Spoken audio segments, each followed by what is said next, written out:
नमस्कार दोस्तों, आप सभी का हार्दिक स्वागत है हमारे चैनल क्रोसेंट एस्ट्रो पर।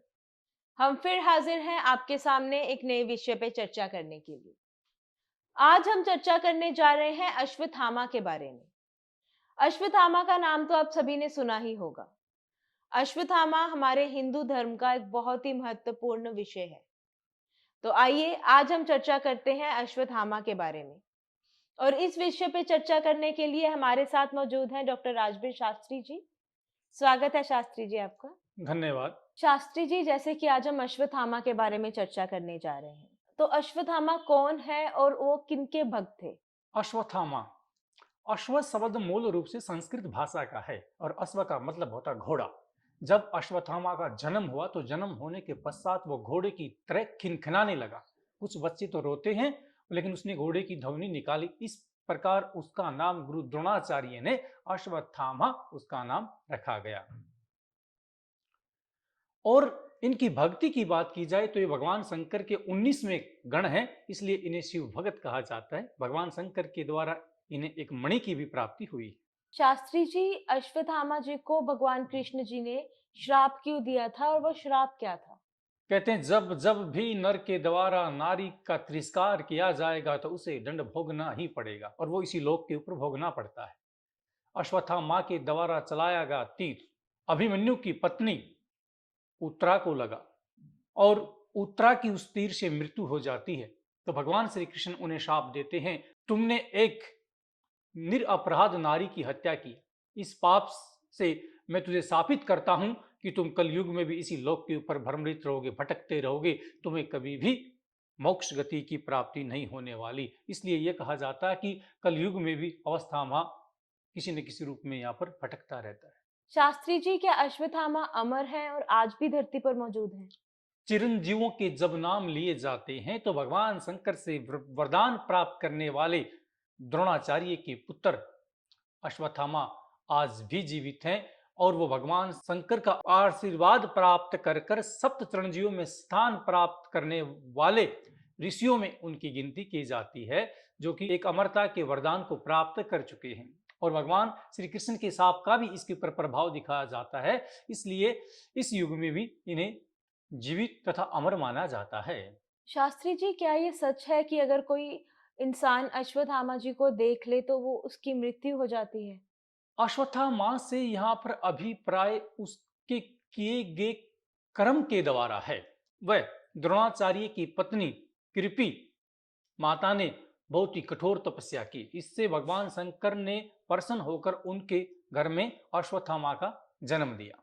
और जो कृत्य था, कृत्य मुख्य रूप से हमारे कर्म के ऊपर आधारित था। जब कौरव और पांडव की दोनों की सेना का युद्ध होना निश्चित हो जाता है और जब कुरुक्षेत्र की भूमि में दोनों सेना आमने सामने खड़ी होती है और वहां पर उद्घोषणा की जाती, यदि कोई भी योद्धा अपनी मर्जी से पांडव सेना की तरफ जाना चाहता है तो स्वच्छंद से जा सकता है। यद्यपि कि अपनी इच्छा से कोई कौरव सेना की तरफ से कोई योद्धा लड़ना चाहता है तो वो भी स्वतंत्र है। लेकिन गुरु द्रोणाचार्य को युद्ध में कौरव सेना की तरफ से लड़ाई लड़नी थी और वो अपने पिता के साथ में ही खड़े थे। लेकिन ये सुनिश्चित था, अधर्म के ऊपर सर्वदा धर्म की ही विजय होती है। ये हमारा इतिहास भी कहता है। जब कौरवों की सेना को पराजित होना था, वो पराजित सेना के साथ में था। लेकिन वो उस जमाने के ऐसे योद्धा नहीं थे कि हम छल नीति का प्रयोग करें। छल भी किया तो भगवान श्री कृष्ण ने अपनी लीला के द्वारा छल भी दिखाया परिपूर्ण। लेकिन जहां तक भी था, सत्यता नियम में बद्ध होकर ही वो युद्ध करना चाहते थे। और उस युद्ध की क्रिया के द्वारा जब उनके द्वारा उत्तरा की मृत्यु हो जाती है तो भगवान ने उन्हें ऐसे शापित से बंधित कर दिया, कल युग तक आपको इस लोक के ऊपर रहना पड़ेगा। और उनके दृश्य का महत्व यह बताया जाता है, जब वो कुकर्म करने वाले थे, उस एक नारी का उसने वध किया, वो कौरव की सेना के साथ में खड़े थे, अर्थात वो गलत थे, वो सही नहीं थे। उस अमिथ्या के मार्ग पर चलने के कारण अश्वत्थामा का अभिप्राय हो जाता है। यद्यपि किसी व्यक्ति को कोई सांप डस लेता है, सांप क्या है, कहता है सांप यदि किसी मनुष्य को अपनी चारपाई के ऊपर दिखाई पड़े तो बिस्तर छोड़कर दूर भाग जाएगा, किसी कमरे में आ जाए तो वो शोर मचाना शुरू कर देगा। इसी भांति से भयभीत होना, उस सांप के द्वारा यदि किसी आदमी के प्राण निकल जाते हैं तो कहने का अभिप्राय अश्वत्थामा ने उसे डस लिया है। मणि उसके सिर के ऊपर विराजमान है। यद्यपि किसी खूंखार जानवर के द्वारा कोई हादसा हो जाता है और उसके द्वारा वो व्यक्ति मार दिया जाता है तो कहते हैं अश्वत्थामा ने काल के द्वारा इसे ग्रहण कर लिया, ग्रास कर लिया है। पर ज्यादातर जो मूल जो महत्व बताया जाता है, जो इस युग में भी बुरे कर्म करने वाले हैं वही अश्वत्थामा के ग्रास बनते हैं, वही इस संसार को छोड़कर चले जाते हैं। इस प्रकार से मैं आपको एक सत्यता घटना के बारे में आपको बताता हूं। एक व्यक्ति चिड़ियाघर देखने के लिए गया और जिस पिंजरे में शेर को बंद कर रखा था वो उसी पिंजरे के अंदर छलांग लगाया गया। बाद में पता लगा कि इस व्यक्ति ने तो मदिरा पान का सेवन किया है। नशे के कारण वो अपने आत्मविश्वास को बढ़ाकर छलांग तो उसके अंदर लगा गया, लेकिन उससे बाहर निकलना मृत्यु हो गई। उसके स्वयं के जो प्राण थे वो शेर का भोजन बनकर ही रह गए। तो इसे क्या कहेंगे? इस प्रकार की जो घटनाएं भाव उन्हें कहते हैं कि अश्वत्थामा के द्वारा उसका ग्रास कर लिया गया, पर उसका कर्म, उस व्यक्ति का कर्म का वह बिल्कुल ठीक नहीं था, वो गलत था।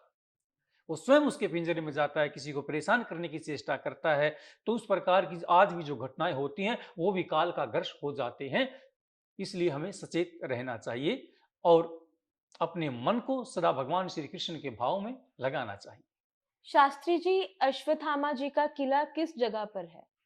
किला शब्द से हमारा अभिप्राय स्थान से किसी जगह से है और किले को आज एक मंदिर का रूप दे दिया गया है, जहां पर उसका नाम गुप्तेश्वर महादेव मंदिर रखा गया है। महाराष्ट्र के खंडवा जिले में ये मंदिर तथा इसका स्थान माना गया है और रात्रि काल में उस मंदिर में आज अब भी ये आते हैं और अपने दर्शन दिखाते हैं और अनेक श्रद्धालुओं को ये आशीर्वाद वहां पर देते हैं।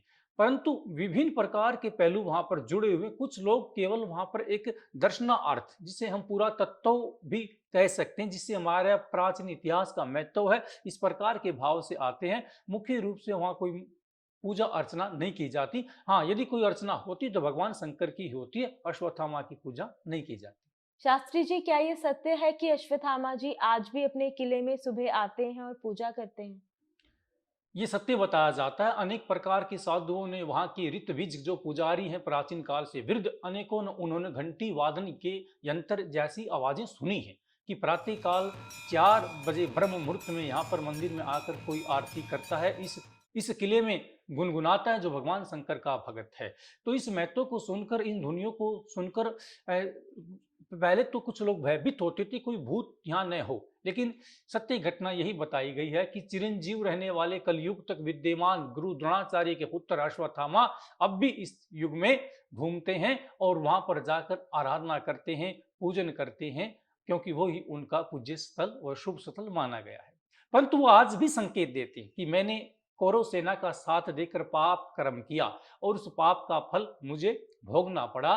भगवान श्री कृष्ण के द्वारा भी मुझे शापित किया गया, परंतु आशीर्वाद भगवान शंकर का होने के कारण वो एक अमरता को प्राप्त कर गए, चिरंजीव कहे गए। लेकिन एक उसके शब्द के द्वारा ही उन्होंने अपने पिता के प्राणों को भी निछोड़ करवा दिया। जब महाभारत का युद्ध हुआ और श्री कृष्ण के द्वारा युधिष्ठिर से घोषणा करवाई गई, क्योंकि युधिष्ठिर एकमात्र ऐसा योद्धा था हस्तिनापुर में जिसने कभी भी असत्य नहीं बोला, वो सदा सत्य ही बोलता था।